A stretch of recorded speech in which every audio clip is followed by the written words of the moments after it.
Nosotros en este tiempo estamos ante una generación y es una generación que está muy conectada. Uno la ve en las redes y demás y están supremamente conectados.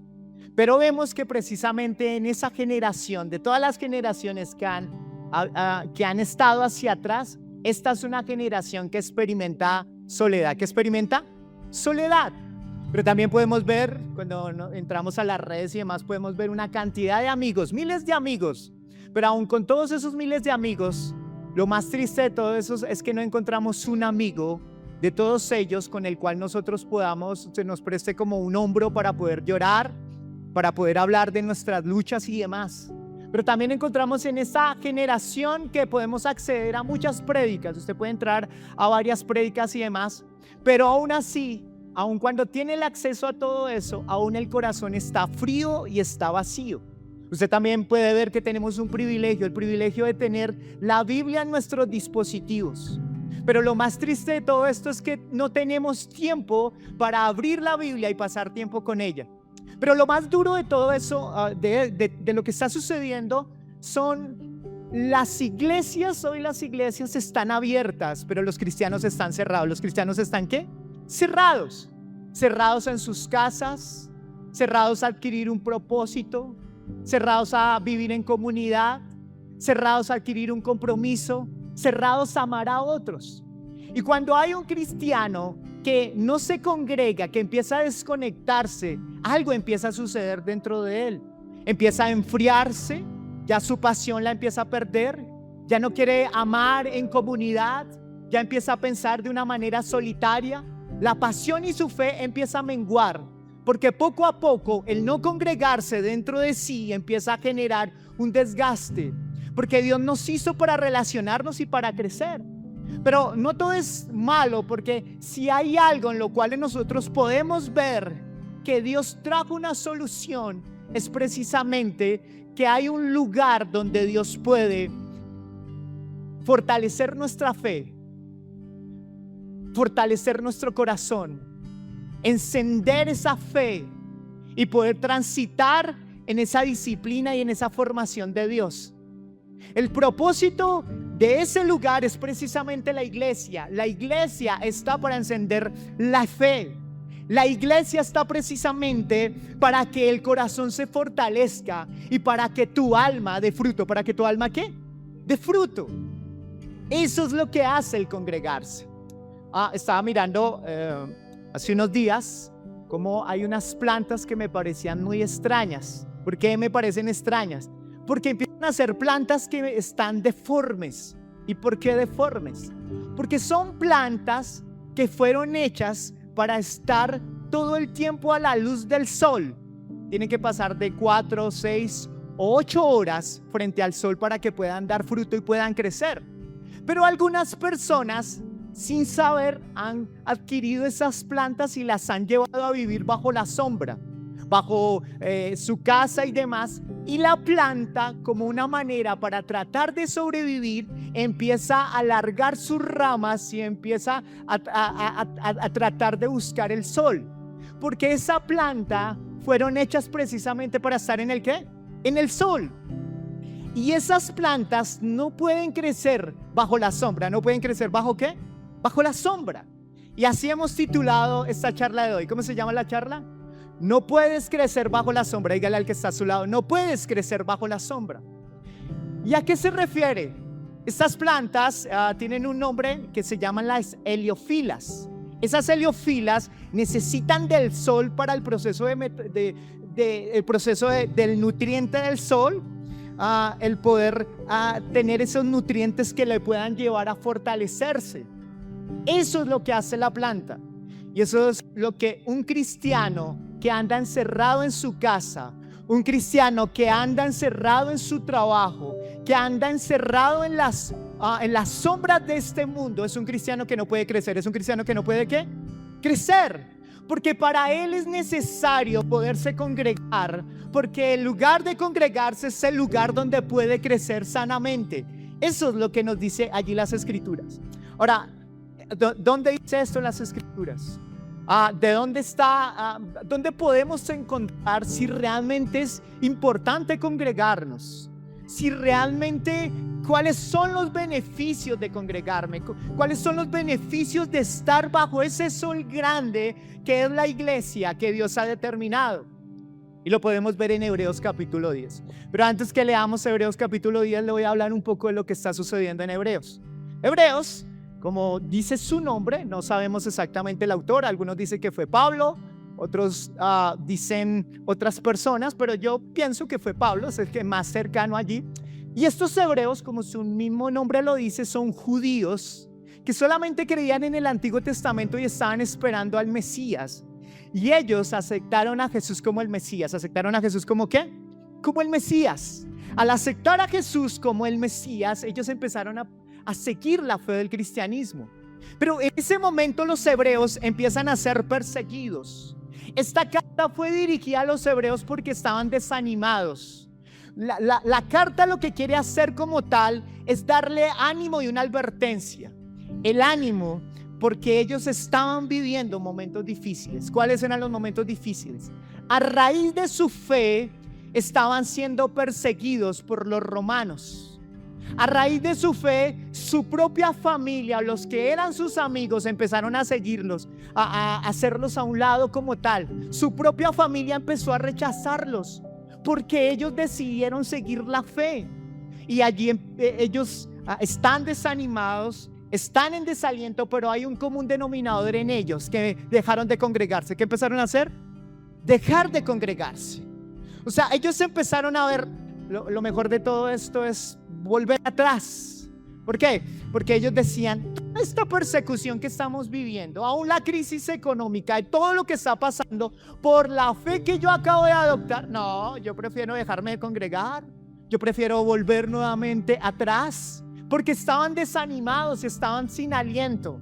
Y entonces esta carta fue precisamente escrita para decirle a ellos cómo salir del desánimo, cómo salir de, cómo entender la advertencia que el Señor les estaba dando, y por eso les está diciendo a ellos que necesitan animarse. Por eso Hebreos tiene esa particularidad, es una carta que quiere dar aliento. ¿Qué quiere dar qué? Aliento. Ahora sí, ya teniendo ese contexto, miremos un poco lo que dice Hebreos capítulo 10, versículo 23. Dice, mantengámonos firmes sin fluctuar la profesión de nuestra esperanza, porque fiel es el que prometió.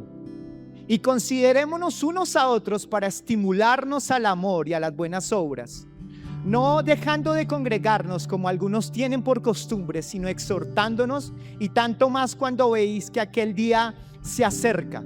Cuando ese día se acerca. Aquí me está diciendo básicamente, empezamos desde el versículo 10 en 24. Hebreos lo que les está diciendo a estos judíos es, no hay nadie más importante que Jesús por encima de Moisés.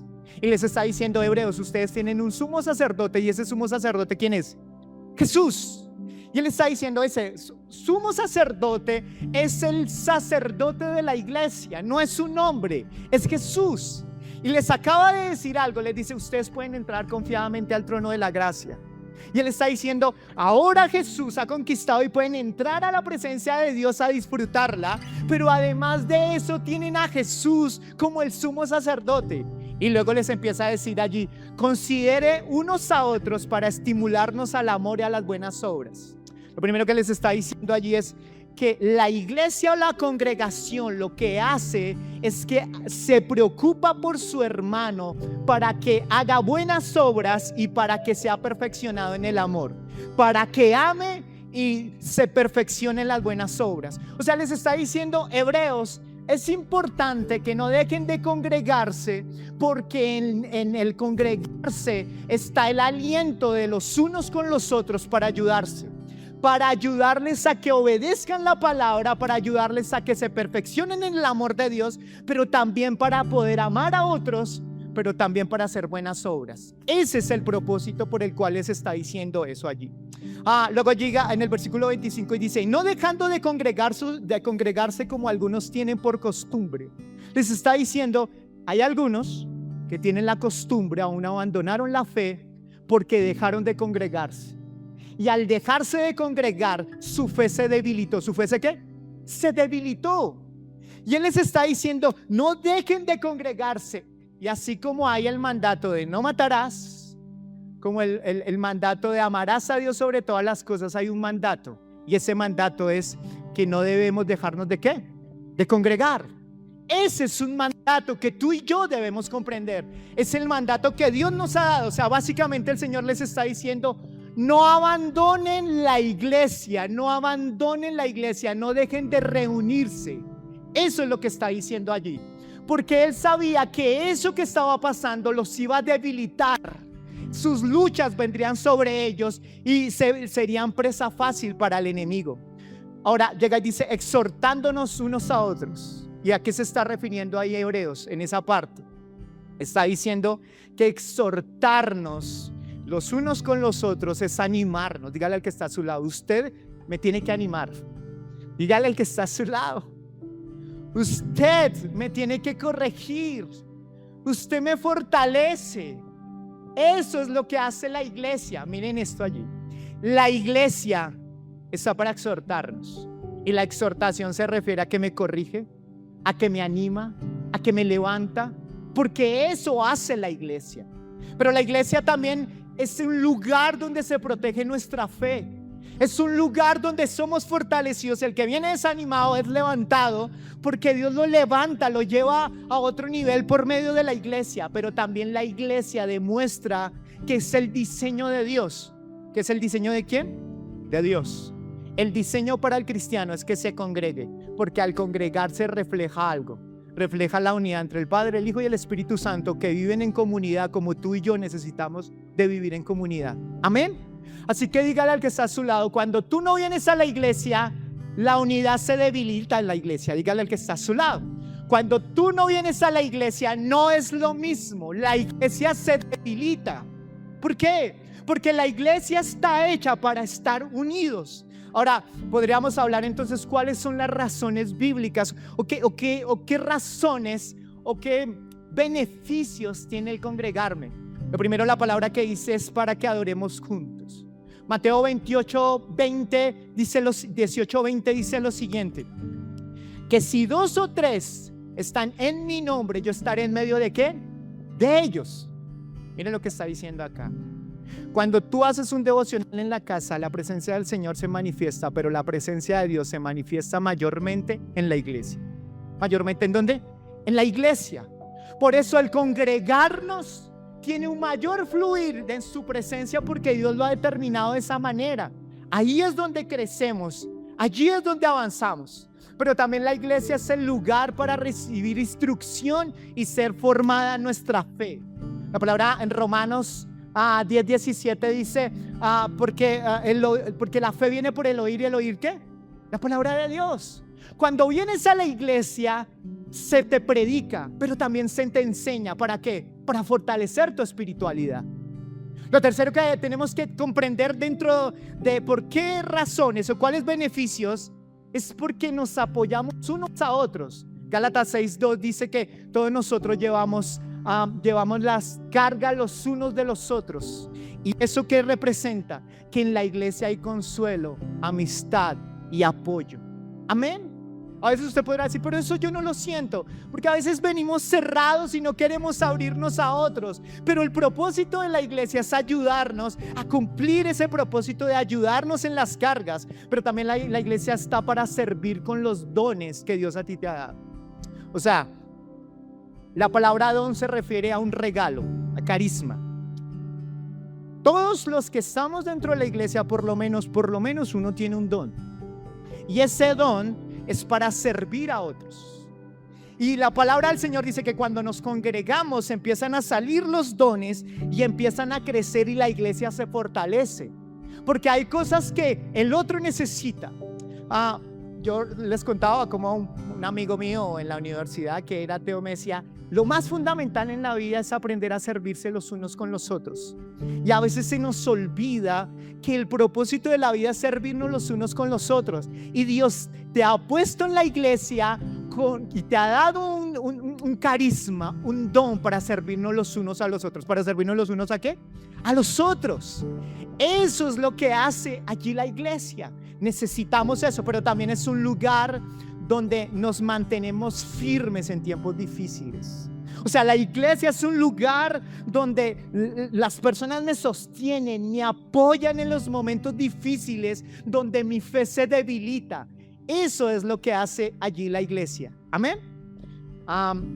Miren lo siguiente, cerca de las Torres Gemelas, antes de que sucediera el ataque a las Torres Gemelas, allí había una planta, había un árbol.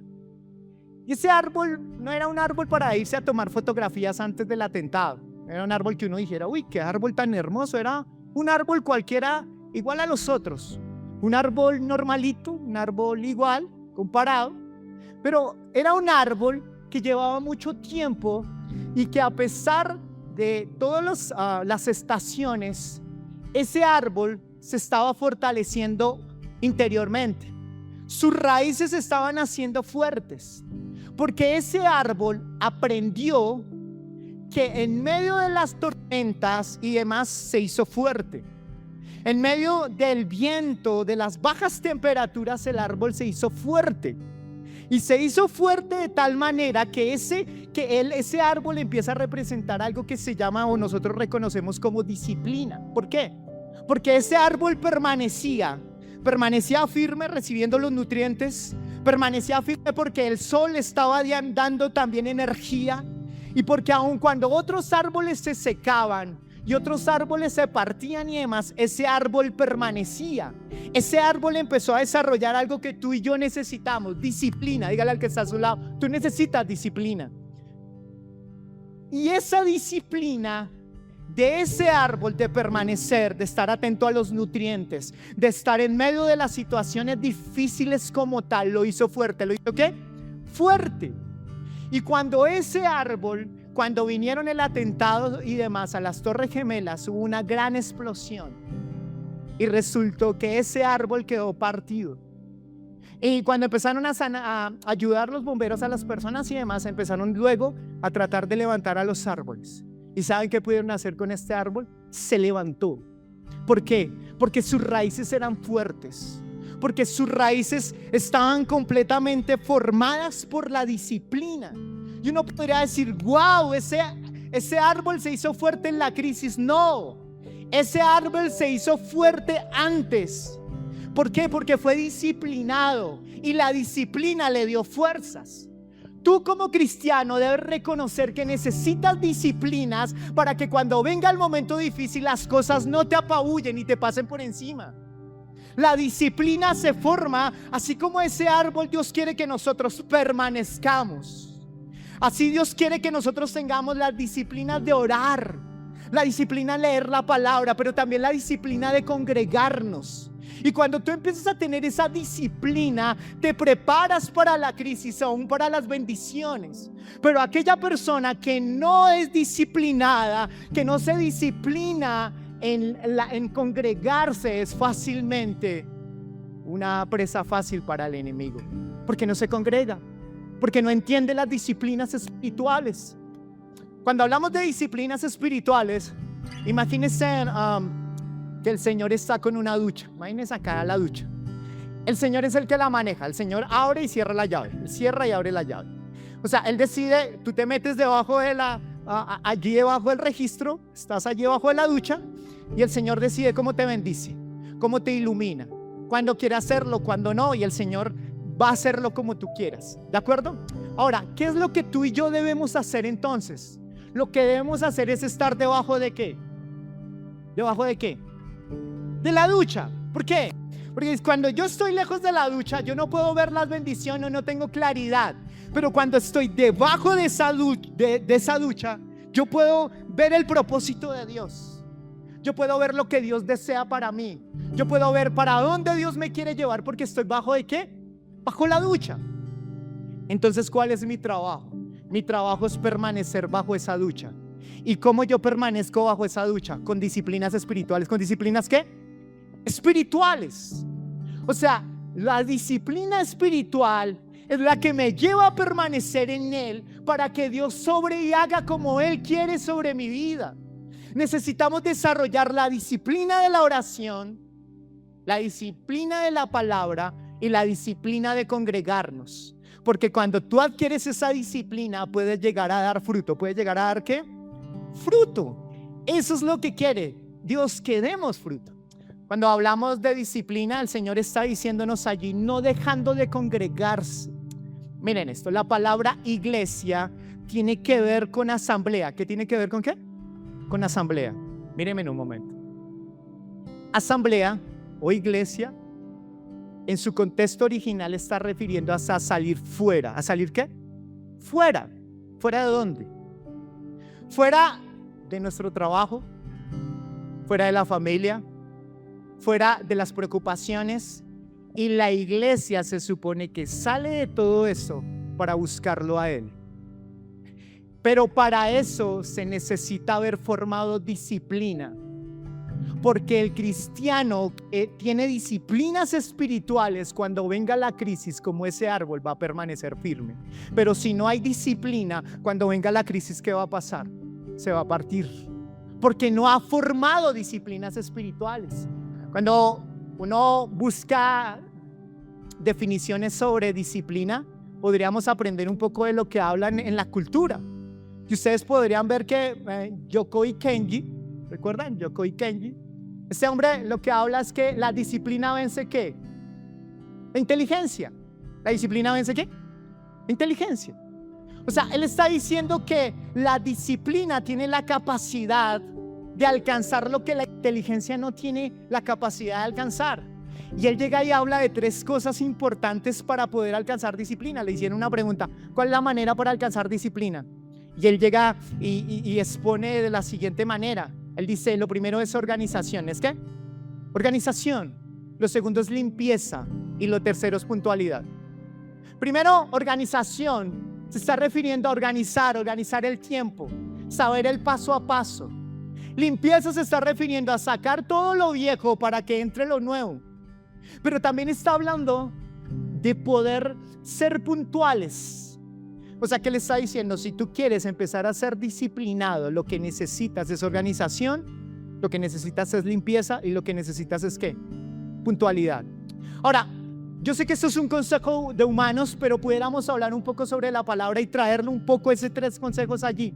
Primero, cuando habla de organización, se está refiriendo a que si yo quiero desarrollar una disciplina espiritual en mi vida, yo necesito el paso a paso. Yo necesito entender que necesito manejar una agenda y que en esa agenda debe haber una prioridad para las cosas espirituales. Yo necesito poner en prioridad lo que la palabra del Señor dice: si amarás a Dios sobre todas las cosas, sobre tu trabajo, sobre tu desánimo, sobre todos los problemas que tengas, lo pones a Él en el primer lugar. Organización. Pero luego también allí me está diciendo de limpieza, de orden. Yo generalmente tengo un tablero. Algunos conocen que yo tengo un tablero y generalmente todas las mañanas lo lleno de muchas cosas. Y lo lleno de aquí, lo lleno de allá. Y es un tablero que tengo allí. Y voy a predicar esto, voy a hacer esto, voy a hacer lo otro. Pero hay una sensación chévere de mí cuando yo cojo el borrador y borro todo. Y yo como que empiezo de cero. Yo, bien. Yo creo que si hay algo que nosotros necesitamos para desarrollar disciplinas espirituales, es que necesitamos limpiarnos. ¿Y limpiarnos de qué? Limpiarnos del pecado. Limpiarnos de cosas que no nos permiten entrar a lo nuevo y que necesitamos organizarnos. Pero lo tercero que dice allí, Kenji, es que necesitamos nosotros puntualidad. Si hay algo que desarrolla carácter, es puntualidad. Dígale al que está a su lado: si hay algo que desarrolla carácter, es la puntualidad. Miren, cuando una persona empieza a ser puntual y llega y dice: mire, le voy a entregar su trabajo tal día, y lo hace, gana integridad, gana reconocimiento. Pero es lo mismo con Dios. Cuando vienes a la iglesia, reconoces que es tu prioridad y llegas puntual. Llegas a las 9 de la mañana y llegas a adorar, a buscar a Dios. Eso forma carácter. Si hay algo que puede y habla bien de una persona, es cuando esa persona empieza a ser puntual. Pero estamos tan alejados de ello porque tenemos una manera totalmente diferente o latinoamericana de excusarnos todo el tiempo. Pero si yo hay algo que tengo que desarrollar como una disciplina al congregarme, es la puntualidad. No importa si este domingo llegas tarde, pero si lo intentas al principio va a ser difícil. Pero si tú te mantienes en pie de lucha, llegará un momento donde finalmente vas a adquirir ese rasgo del carácter. Amén. Ahora, deseos sin disciplina es intención. Deseo sin disciplina es ¿qué? Intención. Pero disciplina constante es transformación. Dígale que está a su lado. Disciplina constante es transformación. Miren esto. Miren, un deportista necesita disciplina, ya sea porque va a competir o ya sea porque va a cuidar su cuerpo. Necesita disciplina. Y la disciplina, tú no puedes como ahorita en enero algunos están entusiasmados porque van a entrar al gimnasio, tienen intención, pero la intención sin disciplina te queda simplemente en un deseo, y lo que causa eso es frustración.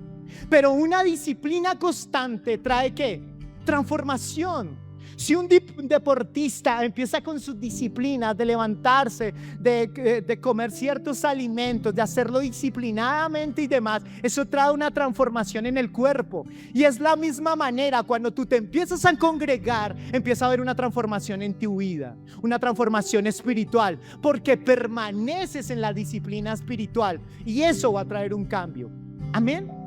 La disciplina es el puente entre el deseo y el resultado. ¿Es el puente entre el qué? El deseo y el resultado.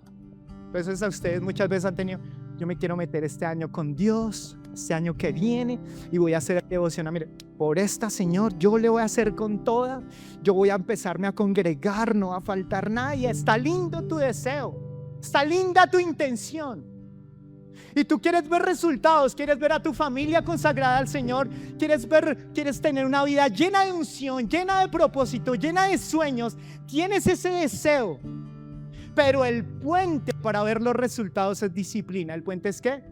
Disciplina. Y la palabra disciplina viene de la palabra gimnasio, esfuerzo. Si hay algo que tiene que tener un cristiano es esforzarse. Si hay algo que tiene que tener un cristiano es tener principios. Para poderse congregar, una de las disciplinas de congregarse, necesitas constancia, necesitas tiempo, necesitas ser constante, tener tiempo y que sea tu prioridad, pero que también sea tu esfuerzo. Si no hay esfuerzo, si no hay prioridad, si no sacas de tu tiempo, esa disciplina no se va a desarrollar sobre tu vida. Porque para desarrollar esa disciplina se necesita precisamente constancia, esfuerzo, que sea tu prioridad, que estés dispuesto a darlo todo. Así se desarrolla la disciplina espiritual. Entonces esa disciplina necesita tiempo, prioridades, sacrificios, constancia. Es que la disciplina nos hace avanzar cuando no tenemos ganas. Usted a veces arranca bien y arranca con toda la intención y sí, me voy a empezar a congregar, lo voy a empezar a hacer y demás, pero usted, sus emociones lo llevan hasta cierto punto. O sea, nace el deseo, luego de ese deseo nace la emoción y empiezas a caminar los primeros días, pero te quedas, porque lo que da constancia es la disciplina. Al ser constante desarrollas disciplina. Pero todos nosotros en muchas áreas de nuestra vida nos quedamos con que yo quiero ser el mejor jugador, yo quiero ser el mejor en esto que Dios me dio, yo quiero ser mejor en esto otro. Pero todos arrancan con buenas intenciones, con buenos deseos, pero no desarrollan disciplina. ¿No desarrollan qué? Disciplina. Y por eso no pueden alcanzar o ver lo que Dios tiene para ellos. Generalmente siempre viene la decisión, luego la disciplina, y una disciplina constante después trae un hábito. Si hay algo que antecede a un hábito es la disciplina. ¿Qué antecede a un hábito? La disciplina. O sea, no es como que usted dice: ay, de repente hoy yo voy a adquirir un hábito, de repente yo voy a empezar a tener una super relación con Dios y me voy a meter todo el tiempo con Dios. Eso no sucede de esa manera. Cuando tú empiezas a orar, tú no empiezas a orar en el hábito, tú empiezas a orar en la disciplina. Cuando tú empiezas a leer la palabra, tú no empiezas a leer la palabra en el hábito, sino en la disciplina. Cuando tú te empiezas a congregar, no te congregas por hábito, te congregas para desarrollar ¿qué? Disciplina. Esa disciplina es la que finalmente se va a convertir en un hábito. Y cuando empiezas repetitivamente a hacer las disciplinas espirituales, luego llegas a una montaña y allí te mantienes. Y cuando ya te mantienes, has desarrollado un hábito. ¿Y sabes qué hace el hábito? El hábito desarrolla en nosotros un estilo de vida, y ese estilo de vida se convierte en carácter. ¿Se convierte en qué? En carácter. El carácter que Dios quiere formar en tu vida y en mi vida. Eso es lo que hace cuando yo empiezo a trabajar en la disciplina para conformar precisamente un buen hábito. Pero no podemos nosotros tener la firmeza en congregarnos si no trabajamos en la disciplina. Porque la disciplina lo que dice básicamente es: vamos a empezar y vamos a terminar, independientemente de cómo te sientas o independientemente de lo que pase en el camino, vamos a perseverar. Amén. Esa es la disciplina. Cuando Dios ve a alguien con buenos hábitos, con alguien que es disciplinado, que ha llegado a esa manera de un hábito, puede entender algo en su vida. Quien le abrió la puerta de la bendición, obviamente fue Dios, pero quien le abrió la puerta fue la disciplina. ¿Quién le abrió la puerta? La disciplina. Pero ¿quién mantuvo la puerta abierta? El hábito. Porque hay cosas que tú y yo hacemos por disciplina. Miren lo que pasó con David. David al inicio empieza a encontrar en su relación con Dios momentos donde él no quería orar, momentos donde él decía: no, pero aquí estoy porque mi Dios Y llega momentos donde él mismo se cachetea y dice: oh, alma mía, ¿qué le pasa? Vuélvase al Señor. Y eso muestra cómo luego de la disciplina se convirtió en un deleite. Amén. Como aquel que empieza a correr. Al principio empieza a correr y de pronto no le agrada, pero luego encuentra un deleite en lo que hace, porque al principio le cuesta. Todos nosotros necesitamos pagar el precio de la disciplina para formar carácter. La disciplina forma hábitos y el hábito forma un estilo de vida, y el hábito empieza a formar carácter. Eso es lo que nos dice allí las escrituras, que necesitamos eso. Entonces, si hay una resistencia o hay algo que necesita de nuestra parte, disciplina es porque hay algo que se te está resistiendo. Hay una resistencia a que no desarrolles disciplinas espirituales. Dígale al que está a su lado: usted tiene 3 enemigos, si no sabía. Dígale al que está a su lado que no quiere que se congregue. Dígale al que está a su lado. Y el primero de ellos se refiere, miren esto, el primero de ellos se refiere a la carne. Cuando usted no viene a la iglesia, generalmente es porque usted tiene un problema con con las sábanas que tiene allí. Usted posiblemente su carne, miren esto, solo hablamos el año pasado, pero la carne, según Gálatas, nos dice que pareciera que pensara por sí sola y que en ella radica el pecado, en la carne. ¿En dónde? En la carne. Entonces la carne en las mañanas quiere comodidad. En la mañana quiere que estés en casa, quiere entretenimiento, quiere evitar compromisos, prefiere el descanso. Y eso lo han dicho los científicos cuando hablan de estudiar la mente, que es parte de la carne. Y dice que la carne lo que busca, o la mente lo que busca, es gastar menos energía. Entonces la carne es dado a lo pecaminoso, dado a lo incorrecto, dado a lo inmoral. Y por eso mismo yo debo entender que tú, cuando vas a congregarte, el primer enemigo es la carne. Quédate aquí durmiendo. Hace 8 días fuiste a la iglesia, ¿y para qué? Mira, hoy tuviste un problema en la semana y demás. Acomódate, quédate aquí tranquilo. Has trabajado toda la semana, hoy te mereces un buen descanso. ¿Sí, carne? Sí, uy, qué bien, mi carne me entiende. Pero no tenemos lucha, no tenemos resistencia. La disciplina puede decir: sí, estoy muy cansado y demás, pero sé que es el lugar donde me conviene. Estoy bajo la ducha para que Dios me pueda bendecir. Amén. Lo segundo que yo tengo que comprender es que tengo un segundo enemigo, que es el mundo. ¿Y cuál es ese mundo? Es el mundo. El mundo lo que quiere hacer es que está hecho para distraerte. Está hecho para que tú te claves a un celular y empieces a pasar tiempo en el celular, y él quiere tiempo y tú dices: oye, solamente son 5 minutos, y luego empiezas a mirar 2 horas, 3 horas, 4 horas, porque el mundo te esclaviza. ¿Te esclaviza con qué? Con distraerte, con saturarte, con cansarte, con llenarte de actividades, con ocuparte todos los domingos con trabajo, para que empiece a perder valor lo espiritual. Ese es el plan del mundo sobre tu vida. Y tú fresco, como si nada. ¿No entiendes que es una guerra espiritual? Pero lo tercero es Satanás. ¿El tercero es qué?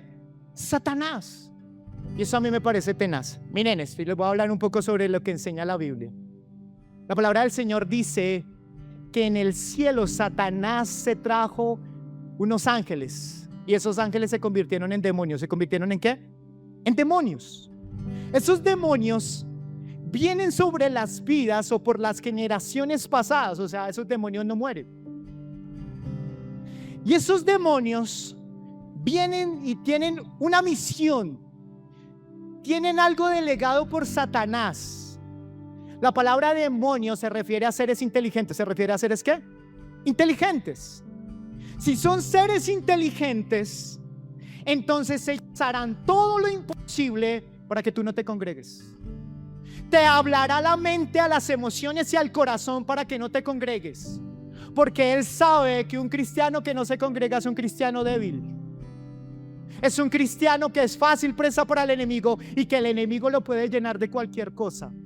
Pero por eso el enemigo se levantará. Y por eso tú, cuando te levantas cada domingo, tú tienes que darte cuenta que tienes una lucha, no solamente con lo que tú ves como perecita, tienes una lucha espiritual para que no te congregues. Por eso la disciplina desarrolla carácter para poder enfrentar a la carne, al mundo y a Satanás. Amén. Amén. Yo necesito desarrollar disciplina. ¿Y cómo desarrollo disciplina en la iglesia? Todo se inicia con obediencia. Si yo quiero realmente adquirir la disciplina de congregarme, yo me voy a congregar porque lo que yo siento, no, por lo que Dios manda. Y a Hebreos, ¿qué le dijo? Congréguese. No dejen de congregarse. Lo primero es que todo se inicia con obediencia. Lo hago. Lo segundo, para desarrollar disciplina espiritual en congregarme, es porque me fortalezco en la constancia. Empiezo a asistir incluso cuando hay cansancio. Empiezo a ir a la iglesia como una prioridad semanal. Organizo tiempo para no faltar. Allí empiezo a desarrollar disciplina. Pero también se desarrolla con participación, no solamente con asistencia. Porque algunos vienen como un cine, vienen y ven, y algunos pagan el cine en la ofrenda y demás.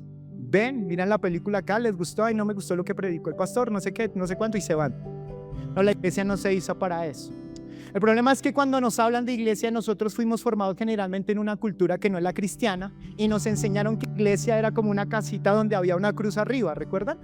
Y entonces como que era un lugar para ir a escuchar a una persona, y el máximo contacto que había era cuando tenían que saludarse o algo así, y ya se iban.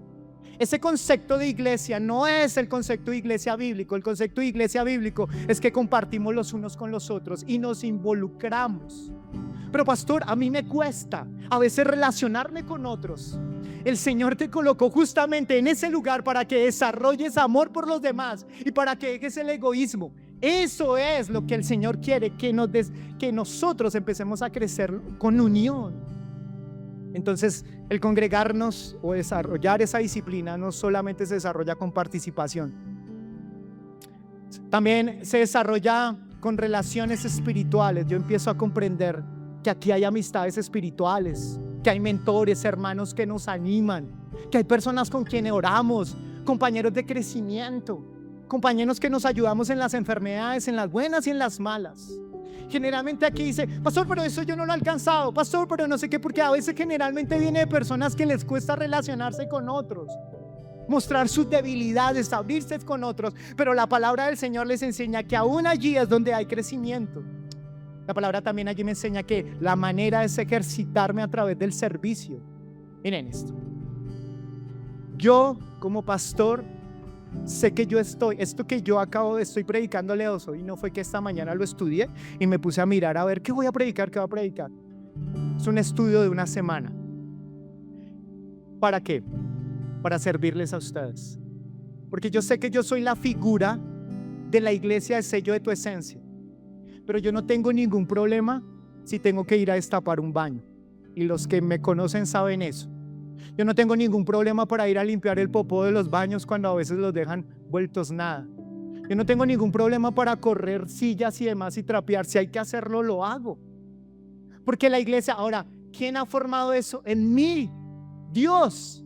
Porque yo entiendo que empezamos a conformar comunidad cuando me empiezo a preocupar el uno con el otro. Cuando empiezo a entender lo que Dios a mí me dio es para servirnos entre nosotros. Pero algunos vienen y dicen, no, yo voy a la iglesia, pero si me ponen a servir, suerte es que le digo. Pues tiene un concepto incorrecto de la iglesia, porque la iglesia nos servimos unos con otros. Mira lo que dice la palabra, que es delicadísimo. El Señor coge a sus discípulos y les dice, ¿saben? El mundo los observa, pero para que pueda ver el mundo y creer en que yo soy el Mesías, ustedes tienen que estar unidos, amarse y servirse. ¡Wow! O sea que los de afuera van a empezar a creer en la iglesia cuando en la iglesia no hay rangos y demás, sino que entre nosotros nos empezamos a amar, a servir los unos con los otros. No como que adelante los más ricos, los más pobres atrás. Porque a veces dentro de la iglesia desarrollamos esa clase de cosas. ¿Qué clase de cosas? Desarrollamos como clasismo.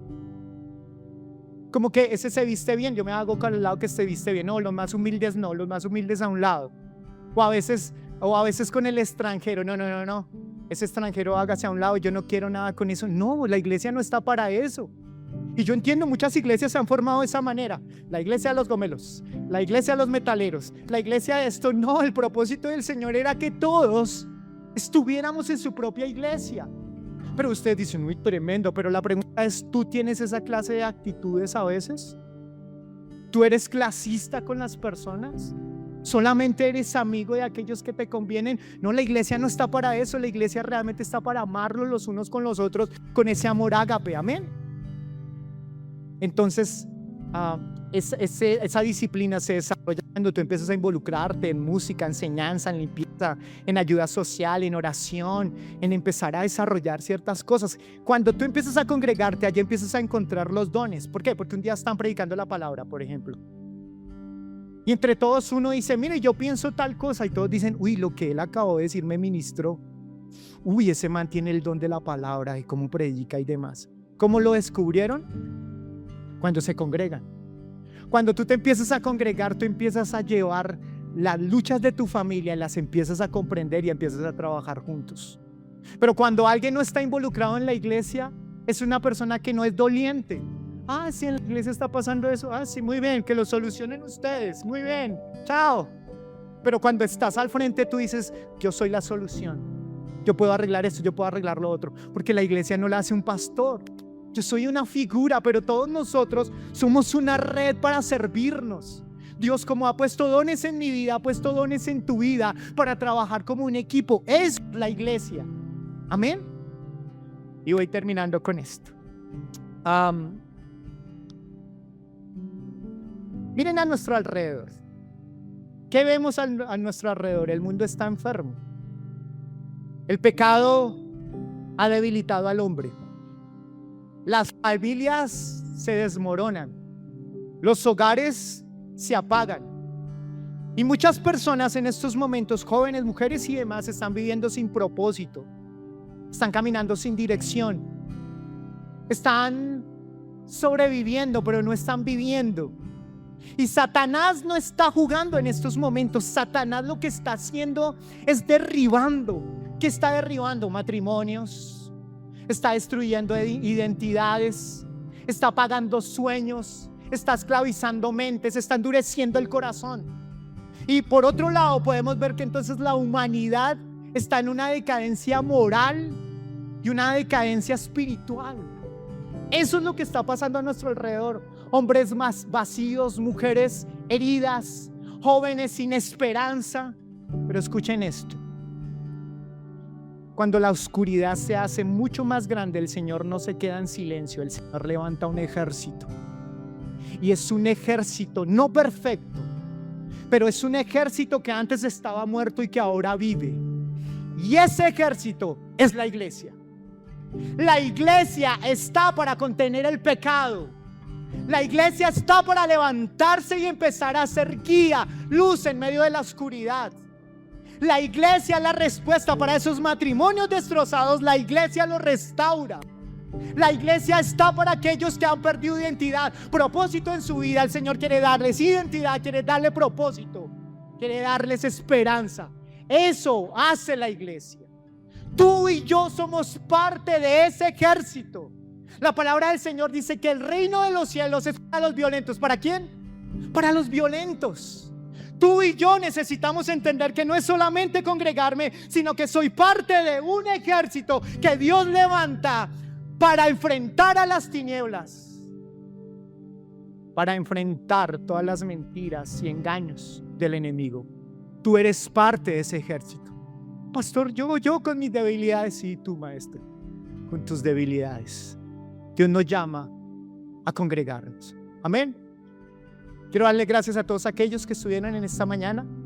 Espero que puedan hoy compartir este mensaje. Un abrazo, Dios les bendiga, Dios les guarde. Bendiciones.